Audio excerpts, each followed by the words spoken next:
Bonjour à tous et bienvenue pour le quart d'heure US, la deuxième émission quotidienne de CMC Markets qui débute à 15h45. Je suis Nicolas Chéron, stratégiste pour CMC Markets.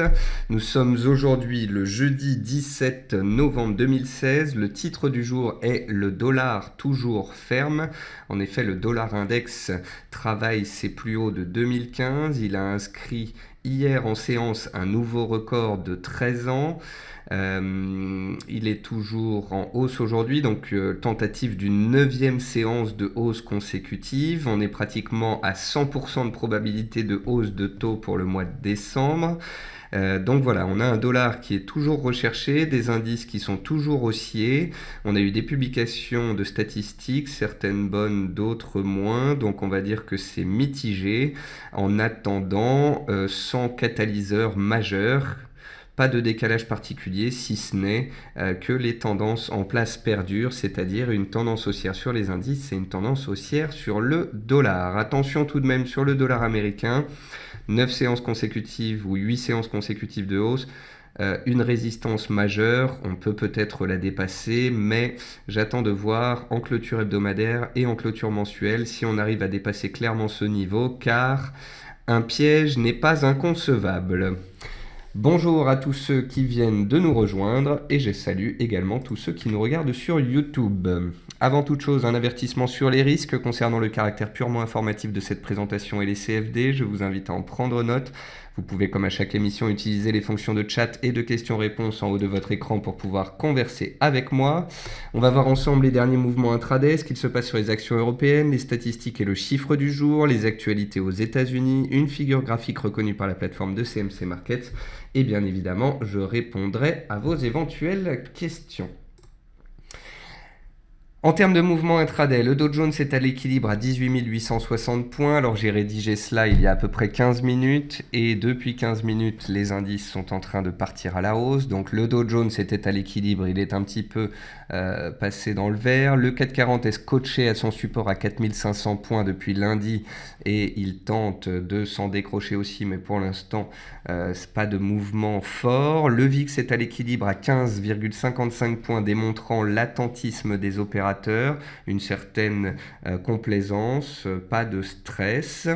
Le pétrole WTI est en hausse de 1,9% à 46,15 $. Donc ce qu'il faut noter, c'est que malgré des stocks élevés hier au-dessus du consensus, malgré un dollar qui monte pour la 9e séance consécutive, eh bien le pétrole arrive à s'apprécier tout de même. Comprenez par là que si le dollar venait à consolider, cela serait un soutien supplémentaire au pétrole qui arrive déjà à monter sans que le pétrole a monté sans que le dollar consolide. Le dollar index, justement, il travaille ses plus hauts de 2015 à 100,5 points. Les plus hauts de 2015, c'est 100,51 points exactement. Hier en séance, on a fait 100,6 points. Donc, on a atteint un plus haut de 13 ans, puisque cela faisait 13 ans qu'on n'était pas revenu sur cette zone de prix. Et puis, parallèlement à cela, la paire euro-dollar a tenté un rebond sur les 1,0670, le bas de son canal de moyen terme, mais les pressions baissières restent fortes. Comprenez par là que le dollar reste ferme et fort, d'où le titre de cette émission. Donc on verra dans les heures et séances à venir si au final le dollar enfonce le clou à la hausse ou si finalement des prises de bénéfices se réalisent, auquel cas l'euro-dollar pourrait rebondir un petit peu plus. Côté meilleure et moins bonne performance de l'Eurostoxx, on note que le secteur des télécoms se distingue. On a Telefonica, Orange, Nokia dans les hausses, tout ce qui est électronique et télécom. On a aussi Air Liquide qui reprend du poil de la bête. Et puis dans les baisses, on notera les sociétés énergétiques allemandes et puis des bancaires italiennes qui consolident après le rallye récent sur le secteur bancaire. Côté statistiques et chiffres du jour, on a eu pas mal de chiffres américains. On a eu les permis de construire qui étaient supérieurs aux attentes à 1,23 million, alors que le consensus attendait 1,19 million. On a eu un chiffre d'inflation américain à 0,1 alors qu'on attendait 0,2. Donc pour l'instant, tout le monde nous parle d'inflation et de hausse du dollar en 2017, mais l'inflation n'est toujours pas là. On a eu l'indice de la Fed de Philadelphie en baisse à 7,6 contre un consensus à 8,1. On a eu des inscriptions au chômage à 235 000 contre un consensus à 257 000. Donc toujours un marché de l'emploi très robuste. Et puis on a eu les mises en chantier supérieures aux attentes à 1,32 million de mises en chantier alors que le consensus attendait 1,16 million. Donc on a des bons chiffres de l'immobilier, des bons chiffres du chômage, un indice de la fête de la Philadelphie pas très bon et une inflation qui n'est pas bien forte. Le chiffre du jour, c'est 400 000. 400 000, c'est le nombre de véhicules énergétiques que Volkswagen souhaite vendre en Chine par an d'ici 2020. Volkswagen n'est pas la seule entreprise à miser sur le marché chinois.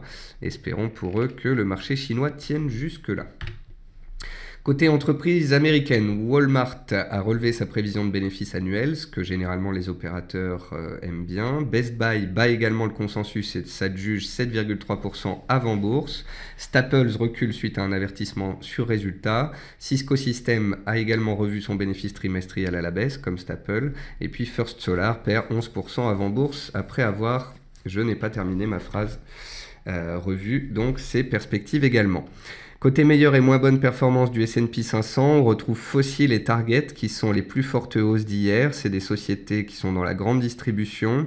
En fait, les opérateurs partent du principe que Donald Trump va faire baisser les impôts, que cela va rendre du pouvoir d'achat aux particuliers et que donc les sociétés, les revendeurs,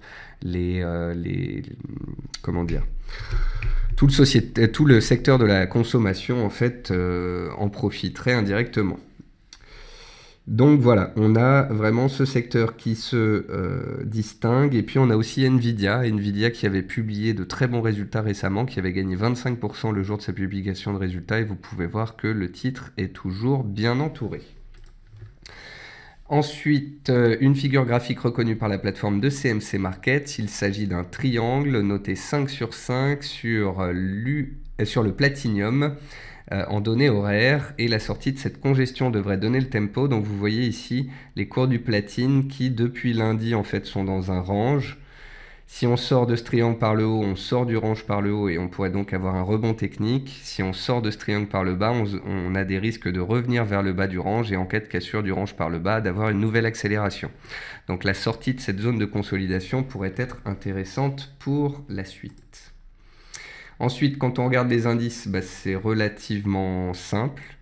En fait, il suffit de regarder les indices américains. On a le Dow Jones qui est dans une tendance haussière long terme, moyen terme et journalière. Tant que le Dow Jones est au-dessus des 18 800 points, il est fortement haussier avec des risques d'aller chercher les 19 000 points et plus. Sous 18 800 points, la donne serait changée bien évidemment. On a le S&P qui surperforme le Dow Jones, qui essaye de rattraper son retard et qui est non loin de ses plus hauts annuels et historiques. Il semblerait que le S&P ait envie d'aller les chercher, voire de les dépasser, tout comme le Dow Jones, ce qui apparaîtrait comme naturel, parce que les indices américains continuent de monter petit à petit, ou du moins d'être solides. Eh bien, c'est la même chose en Europe, on est solide, le DAX s'est stabilisé, il tient bien, il attend de voir si les US sont simplement dans le vert par principe, ou si au contraire la hausse va perdurer. Pour l'instant, le DAX est sceptique, il attend. En des cas de dépassement des plus hauts du jour à 10 685, il pourrait rapidement retrouver ses plus hauts. Pour l'instant, c'est relativement neutre. Sur le CAC 40, c'est un tout petit peu plus haussier, mais bon, pas beaucoup, hein, c'est neutre aussi. On est simplement sur les plus hauts du jour, contrairement au DAX qui végète un petit peu. Donc le CAC 40 qui est haussier sur plusieurs mois, plusieurs semaines et plusieurs séances, et qui reste haussier tant qu'on est au-dessus des 4470 points, avec les 4560 et les 4610 en résistance et donc en objectif théorique. Et puis l'indice de volatilité, le VIX, vous pouvez voir qu'il est au plus bas, démontrant une complaisance des opérateurs. On va passer ensuite sur les actions américaines. On va regarder les plus fortes hausses et baisses du jour. Donc First Solar, mauvaise nouvelle, gap baissier. Néanmoins, le petit point positif, c'est que depuis le cours d'ouverture, les acheteurs tentent de prendre la main. Après, si on regarde les graphiques de très long terme, où se trouvent les prochains niveaux, on en a un à 25 $, on en a un autre à 11 $. Donc pour l'instant, à long terme, ça reste baissier. On verra s'il se passe quelque chose à l'approche de l'un de ces seuils. Ford Motor sous pression, mais c'est une consolidation après la hausse récente. Groupon, depuis ses résultats, ne bouge plus beaucoup. Apple se stabilise après une belle séance haussière hier. Apple reste dans une tendance de moyen terme haussière. En journalier, c'est un peu plus neutre. Et après, dans les hausses, on a First Data Corp qui continue petit à petit de sortir de son range. C'est fou, hein. Elle fait ça vraiment progressivement, petit à petit. Pour l'instant, il n'y a aucun signal baissier. On est sorti d'un range. On a cassé les plus hauts des dernières séances. On est même en train de fermer un gap ici qui avait été ouvert le 6 janvier dernier. Donc si on arrive à dépasser cette zone de gap, eh bien, le prochain objectif, c'est ici. Les 16,70 €, les 16,70 $, puis 17,30 €, puis les 18 €. Donc, beau parcours de First Data Corp depuis qu'on l'avait découvert autour des 13 €. Des 13 $, excusez-moi, j'ai pas encore l'habitude. Amazon, c'est plutôt beau ce qu'elle fait, une tendance haussière de moyen long terme. On a eu une correction assez forte qui s'est faite et qui a permis au cours de retracer 38,2% de toute la hausse. Et puis on semble repartir de l'avant, donc c'est plutôt positif. Netflix semble également avoir trouvé un point de soutien. Netflix avait ouvert avec un très large gap le 18 octobre dernier grâce à ses résultats. On est allé jusque le haut du range de cette valeur, puis on a consolidé. Et vous pouvez voir que là, on a pris appui sur les plus hauts du mois d'avril. Donc un beau pivot qui s'est créé ici sur Netflix. Tetra Tech, alors ça c'est aussi un titre dont on avait parlé ensemble. Waouh! On avait parlé de ce titre qui, à long terme, était dans un canal haussier, à moyen terme dans un canal haussier et dans une belle tendance haussière. On avait vu donc que le haut de canal se trouvait vers 41. Eh bien, on y est allé et on les a même dépassés. Donc on avait, me semble-t-il, étudié cette valeur ici, autour des 35, 36 $. Elle est à 42 actuellement. Alors je ne sais pas lequel d'entre vous m'avait parlé de ces deux valeurs et s'il était à l'achat dessus, mais c'est un beau parcours, presque 20% pour chacune d'entre elles. Ensuite, les grosses valeurs comme Google, on semble donc, comme je vous l'expliquais hier, avoir trouvé des supports. Donc Google se reprend, Twitter reste soutenu, Facebook, ça se stabilise aussi. GoPro, c'est compliqué, on est posé sur le support des 10 $, ça bouge pas. Et puis $3, elle reste bien orientée. Et ma préférée, Dollar General, elle consolide après une belle hausse de 10% ces dernières séances. Donc pas de gros mouvements sur les actions américaines, si ce n'est First Solar qui perd 10%. Un rebond positif sur les valeurs technologiques, ce qui est plutôt bon signe. Mais là, tout de suite, pas de configuration particulière sur laquelle j'accroche. Ensuite, le riz qui avait bien rebondi hier repart à la baisse ce jour. Donc on verra si de nouveau les 9,20 devaient tenir. Il faut absolument tenir cette zone de support sous peine d'accélérer à la baisse. Le gaz naturel n'a pas passé sa résistance à 2,73. Il est dans un range et je vous rappelle qu'on aura les stocks de gaz cet après-midi à 16h30. Les bovins engraissés, ça reste une belle tendance haussière qui perdure avec une 8e séance consécutive de hausse aujourd'hui. Depuis qu'on est sorti de la zone de congestion, les acheteurs ont clairement la main. Le jus d'orange continue sa consolidation depuis ses plus hauts historiques datant de 2011 qu'on avait touché ici début novembre. Le sucre se stabilise après sa récente chute. Le coton est toujours sous sa résistance dans un triangle. D'ailleurs, il est sacrément volatile, hein. Il a perdu 2-3% en séance, puis il est remonté. Le maïs, le blé, ça m'intéresse plus trop à court terme, c'est complètement neutre. L'or, c'est complètement neutre. Et à tout moment, ça peut redécaler à la baisse dans le sens de la tendance. Quant au pétrole, mon actif préféré cette semaine, eh bien, il continue de grimper. Lundi, On a touché le support, on est remonté au-dessus des mêmes 200. Mardi, on a accéléré. Mercredi, on s'est stabilisé malgré des stocks élevés. Aujourd'hui, jeudi, on fait un nouveau plus haut de la semaine. On est en hausse de plus de 2%.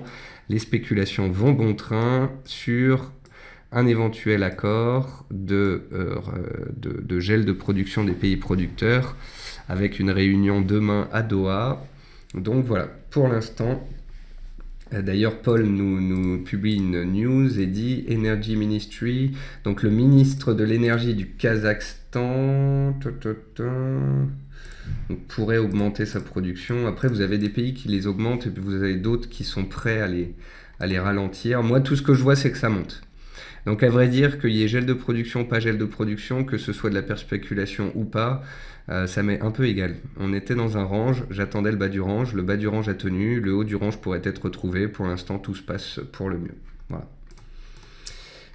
Phil dit comment avec une dette aussi élevée les US pourraient supporter une hausse de taux. Je te rappelle Phil que la dette américaine ne fait que monter et ce tous les ans depuis toutes ces dernières années. Donc que la dette augmente un peu ou un peu plus, on n'est pas à ça près. Après, bien évidemment que si les taux montent, le poids de la dette va s'alourdir, mais ça, on le sait déjà. Je ne sais pas à quel jeu on va jouer l'année prochaine, mais ça va être assez rigolo parce qu'il y a des perspectives de hausse d'inflation qui sont fortes, mais l'inflation réelle, elle reste faible.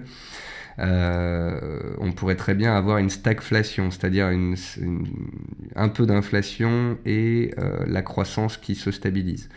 On verra bien. On verra bien, je navigue à vue pour l'instant. On va sûrement avoir une hausse de taux au mois de décembre et on verra en début d'année ce que la Fed nous dira. Et bien évidemment, si elle nous dit qu'elle va monter les taux 2, 3 ou 4 fois en 2017, on restera prudent, puisqu'en 2015, elle nous l'avait dit, elle ne l'a fait qu'une fois. En 2016, elle nous l'avait dit, elle ne l'a fait qu'une fois. Donc en 2017, je ne vois pas pourquoi elle ferait les choses différemment. Et puis pour finir, on regarde les devises, et sur les devises, donc le dollar index qui tente d'inscrire une 9e séance consécutive de hausse. Vous pouvez voir qu'il est en hausse de 0,01%. Donc il stabilise sous ses plus hauts. Pour l'instant, on ne peut pas parler d'un échec sous ses plus hauts de 12 mois, les 100,50, puisqu'on a tapé la résistance hier, on s'est replié ce matin, puis les acheteurs sont revenus sous résistance. Donc pour l'instant, on stabilise. Voilà. Moi, tout ce que je vois, c'est que les perspectives de hausse de taux sont fortes, les statistiques sont mitigées. Je comprendrais qu'à moyen terme, on passe cette résistance s'il y a des anticipations d'inflation qui continuent et des hausses de taux à prévoir. Mais à très court terme, je reste pragmatique. On vient de passer d'un support moyen terme à 96 points à une résistance de moyen terme à 100,50. Donc une consolidation n'aurait rien d'illégitime. Et si tel devait être le cas, on pourrait voir un rebond sur les paires en dollars. Alors les paires en dollars, elles sont proches de support. L'AUD est proche de son support à 74,50. L'euro proche de son bas de canal à 1,0660-70. La livre, elle tient bien horizontalement. Le NZD, il est proche de son support à 0,7050. C'est pas parce que toutes les paires en dollars ont approché ou touché des supports qu'elles vont rebondir fortement. Réagir, oui. Rebondir un petit peu, oui, c'est ce qui s'est passé aujourd'hui. Se retourner à la hausse, ça, c'est pas forcément évident. Pour que les paires en dollars puissent réellement faire un rebond technique digne de ce nom, il faudra que le dollar index reflue sous résistance, qu'il se retourne. Et pour l'instant, ce n'est pas encore le cas. Paul me dit, pour rappel, en 2007-2008, quand la crise des subprimes éclate, les taux étaient à 2%, donc ça peut encore monter avant que les bulles éclatent. Je suis complètement d'accord avec vous, Paul. Les taux sont encore extrêmement bas, on pourrait très bien les monter une fois, deux fois, trois fois, dépasser les 1%, approcher les 1,5%. Mais dans tous les cas, les États-Unis vont rapidement être piégés. On arrive en fin d'un cycle économique, le taux de chômage est au plus bas, les résultats d'entreprise sont tout juste corrects. Si à tout moment on a du grabuge sur les marchés, vous verrez que des hausses de taux aux États-Unis, il y en aura peu ou pas. Donc restons factuels et ne soyons pas trop dans l'anticipation. J'ai l'impression vraiment que les médias, les journalistes, les économistes sont passés de la veille des élections. On disait si Trump passe, ça allait être la fin du monde. Donc moi j'avais dit effectivement si Trump passe, ça va être un choc. On pourrait baisser sur les indices, monter sur le VIX, baisser sur le dollar. mais la baisse, elle a duré à peu près 5-6 heures. Et très rapidement, dès le mercredi matin, je vous ai dit, le dollar a touché un support de moyen terme, il est en train de repartir, les indices ont touché des supports, sont en train de repartir, donc peut-être que le pire est derrière nous. Donc ensuite, on est reparti à la hausse. Sauf que c'est pas parce que le pire est derrière nous que le meilleur est devant nous. Vous voyez, on passe vraiment d'un sentiment de peur à un sentiment d'euphorie. Et moi, je déteste les sentiments extrêmes sur les marchés. Généralement, ça engendre des excès qui sont eux-mêmes corrigés par des excès par la suite. Donc, qu'on ait vu le support, qu'on ait vu la hausse, qu'on ait vu la cassure et le potentiel haussier, c'est un fait. Devenir haussier maintenant sous résistance après 9 séances consécutives de hausse, eh ben, c'est pas pour moi. Voilà. Voilà, sur ce, on s'est fait le point de marché de l'après-midi. On a donc un dollar qui reste haussier, mais faiblement haussier, qui peut consolider s'il ne passe pas sa résistance. On a des indices qui restent toujours haussiers et bien orientés. Si les indices montent, c'est naturel, c'est le sens de la tendance. Ne vous posez pas de questions, ne cherchez pas ce qui les fait monter. C'est tout simplement l'appétit pour le risque qui reste positif et présent sur ces marchés. Frédéric dit, en cas d'une hausse de taux en décembre, peut-on s'attendre à une correction des indices? Pas du tout, Frédéric. Pas du tout. Les opérateurs price à pratiquement 100% la probabilité de hausse de taux. Donc on sait déjà que les taux vont monter. Ou qu'il y a une très forte probabilité qu'ils les montent. Comprenez bien qu'en bourse, on anticipe. Donc si les marchés indiciels arrivent à monter alors que les estimations de hausse de taux ne font que monter, je ne vois pas pourquoi les indices baisseraient une fois la hausse de taux réalisée. Les marchés s'attendent à ce que la Fed monte les taux. Donc la Fed peut maintenant monter les taux tranquillement, sans brusquer les marchés, puisque les marchés le savent déjà, puisqu'ils s'y attendent.